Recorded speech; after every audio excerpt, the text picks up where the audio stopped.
nossos estudos é o seguinte: é preciso marcar território e apossar-se dele.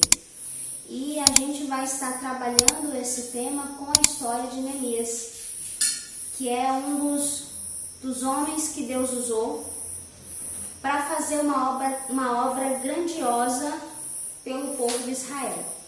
E a gente vai abrir nossas Bíblias em Neemias capítulo 1. Vamos ler nesse momento o versículo 4. Capítulo 1, versículo 4, que diz assim: Quando ouvi essas coisas, sentei-me e chorei. Passei dias lamentando-me, jejuando e orando ao Deus dos céus. Então eu disse: Senhor, Deus dos céus, Deus grande e temível, fiel à aliança e misericordioso com os que te amam e obedecem aos teus mandamentos. Que os teus ouvidos estejam atentos e os teus olhos estejam abertos para a oração que o teu servo está fazendo diante de ti, dia e noite, em favor de teus servos, o povo de Israel. Confessa os pecados que nós, os israelitas, temos cometido contra ti. Sim, eu e o meu povo temos pecado. Vamos ficar por aqui. Nós estaremos também lendo outros versículos, porque essa reflexão, na verdade, é baseada no estudo. E o nosso tema, como disse anteriormente, é preciso marcar território e apossar-se dele. A gente sabe que Neemias, ele estava juntamente com o povo de Israel, ainda em exílio. Nós sabemos que esse período aqui já era o período dos persas, dos medos e persas, que estavam governando pós, o reinado babilônico, que a gente vê que teve uma grande ascensão com o rei Nabucodonosor, o Império Babilônico, e logo depois veio os medos e persas. E neste período nós temos o Artaxerxes como rei, e Neemias, ele servia o rei, ele era copeiro do rei. E é interessante que quando a gente lê a história, a gente vê que Neemias, ele consegue ter contato com alguns irmãos judeus, e ele pede notícias e informações de como estava a terra dele, porque neste momento da história, ele não estava em Jerusalém, ele estava em Suzã. E ele pergunta aos seus irmãos judeus, aos seus compatriotas, e pergunta: como está o povo? Como está Jerusalém? E as notícias são terríveis. A gente sabe que as notícias é de que a Jerusalém estava desolada, destruída, os muros estavam destruídos, o povo passava necessidade. E depois de ouvir todas essas notícias, a gente vê que Neemias, ele diz assim: quando ouvi essas coisas, sentei-me e chorei. E veio ao meu coração: é preciso marcar território e apossar-se dele. Para isso, é preciso não ser indiferente ao chamado de Deus. Neemias, ele faz uma pergunta e ele não ficou indiferente à resposta. Ele não fez uma pergunta e deixou a resposta para lá. Quando ele ouviu a resposta dos seus irmãos com relação ao seu povo e à sua terra, ele se compadece. Ele não fica indiferente, e ali ele percebe o chamado de Deus. Ele percebeu que Deus o estava chamando para agir. Nós queremos e precisamos marcar o território que o Senhor coloca nas nossas mãos. Nós precisamos nos apossar os territórios, tomar posse dos territórios que Deus coloca em nossas mãos. Mas para isso nós não podemos ser indiferentes ao chamado de Deus. Muitas vezes Deus está nos falando: olha, aquele território ali, na sua vida sentimental, na sua vida espiritual, na sua vida financeira, nos seus estudos, na sua cidade, aquele território ali você tem que marcar, você tem que tomar posse daquele território. Mas muitas vezes nós estamos indiferentes, porque nós não percebemos os sinais, as palavras, nós não percebemos os sinais que o Senhor nos dá. E Neemias, ele, ao ficar triste, ao orar ao Senhor, ao interceder pelo seu povo, a confessar os pecados em nome do seu povo, ele faz tudo aquilo e conta mais à frente que ele vai até Artaxerxes servi-lo, porque ele era copeiro, E lá, quando ele foi servir, o seu semblante estava entristecido. A gente percebe quão tamanha foi o quanto ele se compadeceu, quão tamanho foi o impacto que ele recebeu. E a gente vê como ele não estava diferente, ao ponto de ele servir ao rei com um semblante decaído. E o rei fala para ele: o que aconteceu com você? E ele conta para o rei, ele aproveita a oportunidade que Deus deu, ele conta para o rei a situação do seu povo e ele pede permissão ao rei para ir até Jerusalém, reconstruir os muros e cuidar do seu povo. Ele pede autorização. Então a gente vê que para as nossas vidas, para os territórios em que Deus coloca diante de nós para marcarmos, é necessário não sermos indiferentes. Precisamos estar atentos ao chamado de Deus. Lá no capítulo 2 de Neemias, do versículo 5 ao 8, diz assim: o trecho seguinte foi reparado pelos homens de Tecoa, mas os nobres... Neemias 2, do 5 ao 8, diz assim: e respondi ao rei: se for do agrado do rei, e se o seu servo puder contar com a sua benevolência, que ele me deixe ir à cidade onde meus pais estão enterrados, em Judá, para que eu possa reconstruí-la. Então o rei, estando presente, a rainha, sentada ao seu lado, perguntou-me: quanto tempo levará a viagem? Quando você voltará? Marquei um prazo com o rei e ele concordou que eu fosse. A seguir acrescentei: se for do agrado do rei, eu poderia levar cartas do rei aos governadores do Trans-Eufrates para que me deixem passar até chegar a Judá. E também uma carta para Asaf, guarda da floresta do rei, para que ele me forneça madeira para as portas da cidade, que fica junto ao templo, para os muros da cidade e para a residência que irei ocupar. Visto que a bondosa mão de Deus estava sobre mim, o rei atendeu os meus pedidos. Amém. É preciso marcar territórios e apossar-se dele. Para isso é preciso preparar o caminho. É interessante que Neemias, ele aproveita a oportunidade diante do rei, ele não somente pede para ir até Jerusalém, como também ele já faz questão de pedir ao rei cartas para que os governadores que estavam ali adiante do caminho dele, para que ele chegasse até Jerusalém. Então ele pede essas cartas para que ele conseguisse atravessar e para que ele conseguisse chegar a Jerusalém. E ele também pede autorização para quê? Para conseguir madeira, para reconstruir ali as portas, enfim, como nós vimos aqui. Então eu tomei para mim, é preciso marcar território e apossar-se dele. Para isso, é necessário preparar o caminho. Nós precisamos marcar territórios. Como disse, o nosso território muitas vezes é um território sentimental, é um território espiritual, é um território financeiro, é um território na faculdade, é um território no trabalho, é um território na sua rua, na vizinhança. Nós temos vários territórios que nós queremos tomar posse e que Deus coloca diante de nós para tomarmos posse. Mas para isso é preciso preparar o caminho. E uma das formas de nós prepararmos o caminho é buscando a presença do Senhor com a leitura da palavra, com a oração, com os louvores, porque no mundo espiritual, quando nós louvamos, nós atraímos a presença de Deus e nós repreendemos as potestades malignas que se levantam diante de nós, que querem nos impedir de passar e de tomar posse da terra que o Senhor tem para nós. Amém. Então nós precisamos preparar o caminho. Eu não sei qual é o território que Deus está colocando diante de cada irmão para ser marcado e para se tomar posse. Mas eu sei que todos nós precisamos pedir a Deus que nos ajude a prepararmos o caminho. O nosso rei é Deus, então nós vamos pedir a autorização dele para poder seguirmos adiante e cumprirmos a nossa missão. Então, assim como Neemias, vamos preparar o nosso caminho para alcançarmos a terra que nós precisamos marcar e tomar posse. Amém. No mesmo capítulo 2, já no versículo 11 e 12, diz o seguinte: cheguei a Jerusalém e depois de 3 dias de permanência ali, saí de noite com alguns dos meus amigos. Eu não havia contado a ninguém o que o meu Deus havia posto em meu coração que eu fizesse por Jerusalém. Não levava nenhum outro animal além daquele em que eu estava montado.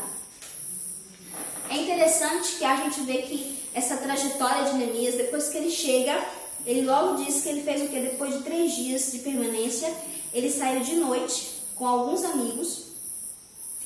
E se a gente for ler mais adiante, eu vou até ler o versículo 13, que diz assim: de noite saí pela porta do vale, na direção da fonte do dragão e da porta do esterco, examinando o muro de Jerusalém, que havia sido derrubado, e suas portas que haviam sido destruídas pelo fogo. E a gente vai lendo aqui toda a trajetória dele durante essa noite, esse processo ali. A gente vê que ele começa a inspecionar a cidade, inspecionar a Jerusalém. Ele começa a observar o muro, ele começa a observar as falhas, o que precisava ser ajustado. Então veio ao meu coração, é preciso marcar território e apossar-se dele. Para isso é necessário inspecionar a terra. Ou seja, a gente quer conquistar territórios, como eu disse, em várias áreas da nossa vida. Para isso é necessário a gente começar a observar essa terra, começar a identificar o que está quebrado, o que precisa ser consertado, onde que está o ponto que ali não tem a segurança, que não tem, que está com problema, onde é que a gente precisa consertar. Muitas vezes a gente quer consertar a nossa vida sentimental, ou a nossa vida financeira, ou alguma coisa, algum problema na rua, com o vizinho, não sei, a gente quer consertar, mas a gente não observa onde é que está o problema. Na verdade, a gente vê que no nosso país a gente tem muitos endividados, muito endividamento. E muitas vezes nós observamos que nós não estamos examinando as nossas finanças, onde que estão os buracos das nossas finanças, onde que estão as falhas, e a gente fica muitas vezes responsabilizando a Deus pelas nossas dificuldades financeiras. Nós sabemos que os tempos são difíceis, mas muitas vezes a nossa falta de observação, a nossa falta de cautela, como Neemias teve, de observar o muro, de olhar a cidade, de identificar os pontos fortes e fracos da cidade, ou, na verdade, a maior parte era fraco mesmo, a deficiência que estava ocorrendo ali. E muitas vezes nós não observamos como Neemias, passamos por dificuldades e muitas vezes responsabilizamos o Senhor. Então, é preciso inspecionar a cidade. Essa palavra é um pouquinho difícil, mas o que ela significa? Exatamente isso, observar. É como um inspetor que começa a identificar, olhar, ele tem um olhar observador. Olha só que interessante, este olhar observador também, a gente vê que necessita de uma boca menos falante. Ele diz aqui que ele não contou para os amigos o que Deus, que ele ia fazer pela cidade, ele não contou. Ele foi observar, identificar o que precisava ser consertado, antes de começar o projeto, porque logo adiante a gente vai ver o que ele faz. Tem a distribuição do trabalho, tem a distribuição das pessoas que iam fazer cada pedaço do muro, cada pedaço, né, daquilo, disso, enfim, a gente observa como é a estrutura. Mas para que tudo isso aconteça, antes ele como líder vai observar o que precisa ser feito, para que ele soubesse como dividir corretamente o trabalho. E como ia manusear, né, todas aquele material para se fazer, né, a construção do muro, enfim, as reformas que precisariam ser feitas e as reconstruções mesmo que precisariam ser feitas. Então nós precisamos marcar território, sim. Precisamos tomar posse deles? Sim. Mas para isso é necessário inspecionarmos a terra. É necessário. Também ainda no capítulo 2, versículo 19 ao 20, diz assim: Quando, porém, Sambalate,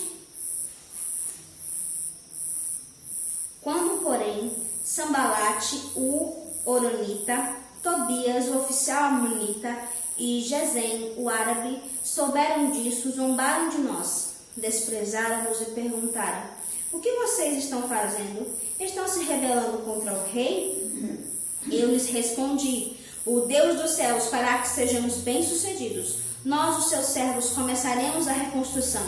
Mas no que lhe diz respeito, vocês não têm parte nem direito legal sobre Jerusalém. E em sua história não há nada de memorável que favoreça vocês. É preciso marcar território e apossar-se dele. Para isso, É necessário enfrentar o inimigo. É interessante que, se a gente for olhar atentamente, Neemias, ele não fala com medo e nem com muita brandura, não. Ele fala firme. O que ele tinha que falar, ele fala. Ele diz, vou ler novamente esse trecho. Primeiro ele exalta Deus, né? Ele coloca-se como servo de Deus, ele fala, o nosso Deus vai nos ajudar, ele nos fará sermos bem-sucedidos. Agora, no que diz respeito a vocês não têm parte nem direito nessa terra. Vocês não têm parte nem direito, em outras palavras, vocês não têm direito de ficar opinando e dizendo que vocês bem entendem sobre Jerusalém. E mais, a história de vocês, no que vocês fizeram na história de vocês, nada lhes favorece. Então, quem são vocês para tentar nos afrontar, ou para tentar falar em nome do rei? Porque a gente vê que eles tentam aqui no versículo 19, olha só, o que vocês estão fazendo? Estão se rebelando contra o rei? Eles tentam pegar uma armadilha, né? Uma retórica aqui na fala, para tentar dizer o quê? Você, Neemias, e os que estão com você, estão tentando se colocar contra o rei? Né? E ele diz, quem vocês pensam? Em outras palavras, quem vocês pensam que são? Para vir opinar aqui. E detalhe, a gente vê que não é uma opinião sensata, construtiva, não. Era o desejo de impedir que os que estavam com Neemias reconstruíssem Jerusalém. Se a gente for ler, né, adiante as falas de Sanbalate e Tobias, a gente vai ver como eles estão tentando o tempo todo depreciar Neemias e o povo que estava com eles. E então, a gente toma para nós a seguinte lição: é preciso enfrentar o inimigo.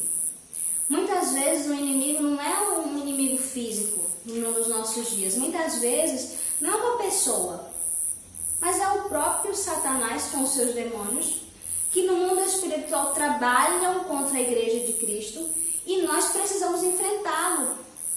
Nós não podemos, em hipótese alguma, temer o inimigo e os seus demônios. Pelo contrário, quem tem que ter medo é o inimigo, porque nós somos servos do Altíssimo, nós somos filhos de Deus. Amém. Nós somos co-herdeiros com Jesus Cristo do mundo que virá, do reino que virá. E nós precisamos enfrentar Satanás e seus demônios. E muitas vezes Satanás e seus demônios também colocam secretários no meio do caminho, como Sanbalate e Tobias. Pessoas que tentam destruir a nossa alegria. Pessoas que tentam, muitas vezes Deus diz assim para nós: olha, eu vou restaurar o seu filho, eu vou restaurar o seu casamento, eu vou restaurar as suas finanças, eu vou restaurar a sua vida espiritual. Você está caído, mas eu vou te restaurar. Eu vou restaurar a sua vida sentimental, eu vou restaurar. E aí vem uma pessoa e diz: ah, não, você não tem mais jeito não. Ah, seu filho, aquele seu filho não tem mais jeito não. Suas finanças, você não está vendo como é que está a economia do nosso país, a economia mundial? Não, você não tem condição. Tem pessoas que são enviadas por Satanás e que muitas vezes nem percebem, mas se tornam boca, né, do inimigo para falar coisas ruins. E muitas vezes nós fazemos o que nós aceitamos, ao invés de enfrentar o inimigo. Quando eu digo enfrentar, não é brigar com essas pessoas, não. É não aceitar essas palavras de maldição. É quebrar essas palavras de maldição e dizer: eu não aceito. É dizer: eu consigo em nome de Jesus. O Deus que transformou, o Deus que deu vida ao morto, o Deus que fez a estéril dar à luz, o Deus que abriu um mar para que o povo passasse em terra seca e depois fechou esse mar com os inimigos dentro. O Deus que ressuscitou Jesus é o Deus que vai me ressuscitar. E nós precisamos enfrentar o inimigo. Se nós realmente queremos marcar o território das nossas vidas e tomarmos posse dele, nós precisamos ter coragem para enfrentar o inimigo. Eu aprendi que a coragem não é a ausência do temor, né? do medo, da dificuldade. A coragem é a capacidade de enfrentar o medo e o temor. Então, se por acaso vier o medo diante de nós, se a luta for tão grande e a gente temer de não conseguir vencê-la, é necessário que nós venhamos ter o que? Coragem, que é o quê? A capacidade de enfrentar esse medo, de não aceitar esse medo, de ir em combate contra esse medo. É em nome do Senhor dos Exércitos que nos faz vencer.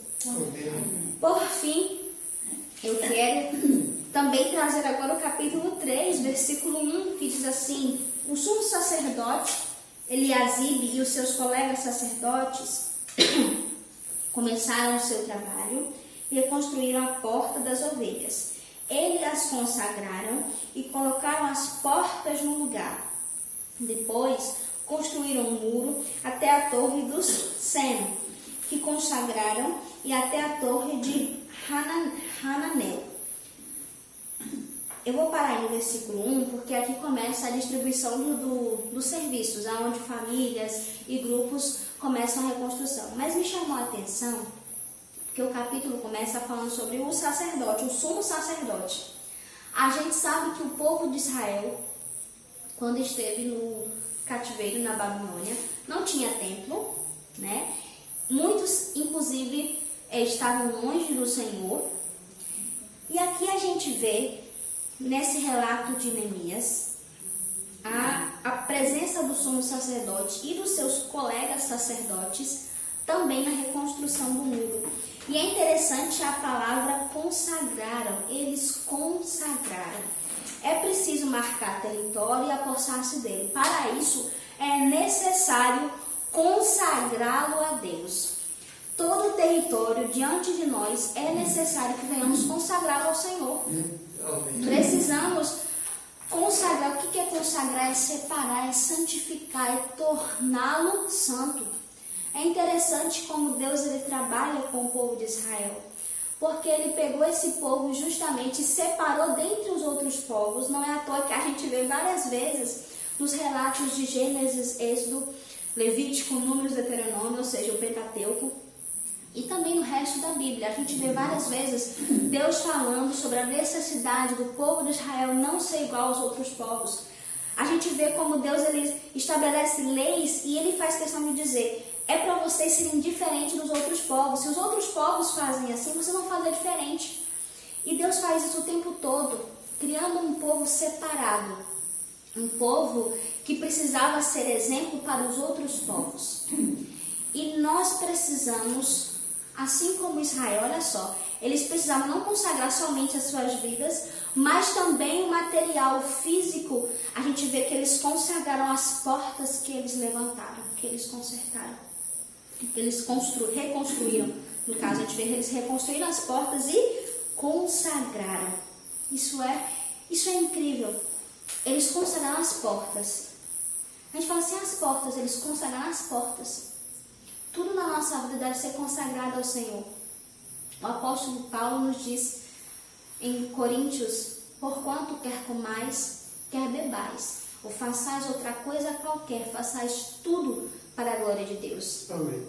O apóstolo Paulo ele resume isso de uma forma magnífica, que é o quê? Se até no comer e no beber, que é algo instintivo nosso, faz parte da gente, ninguém consegue ficar sem comer e sem beber por muito tempo. Se nestas coisas nós precisamos glorificar o nome do Senhor, quanto mais nas outras.